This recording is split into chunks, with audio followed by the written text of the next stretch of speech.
Hello again, Glenn Gould here. My mother loved people, and she loved holidays, and she especially loved Christmas. 56 years ago, while pregnant with me, she had stockings made for all three of her boys. Stanley, the oldest, and Scott, the middle sons, both had their names on the stockings. Mine remains blank to this day because she didn't know what I was going to be or who I was going to be. When I brought Tammy, my high school girlfriend, home one year for Christmas, she was immediately taken by the tradition of the Christmas stocking. My mother prepared one for her, and later on she had a custom one made for her as well. It sometimes happens with young love. Tammy and I broke up and I moved away. But my mother continued to make a stocking for Tammy every year. She would prepare the stocking and bring it to her, and then Tammy would return the empty stocking at the end of the Christmas season. And in this way they remained connected and close. She said that she continued to do it all those years because it meant so much to Tammy, and because Tammy was a part of her family, even if she was no longer a part of mine. 9 years later, I received terrible news. My mother was dying of lung cancer. I called Tammy to break the news to her, and she was devastated.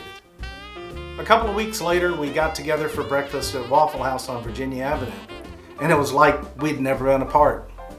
And we never have been since. Mother died on December 1st, 1993 at Cobb General Hospital, where she had served for 20 plus years, eventually becoming the director of nursing. The Christmas stockings for that year were already prepared before she had passed. Since then, we've continued the tradition.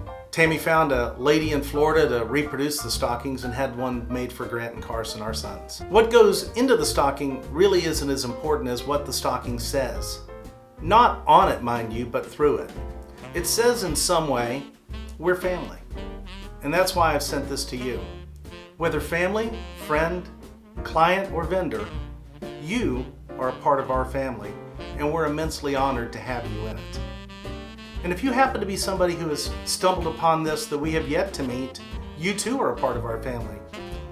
There are thousands of people that we have yet to meet, but we're anxious to know your story as well.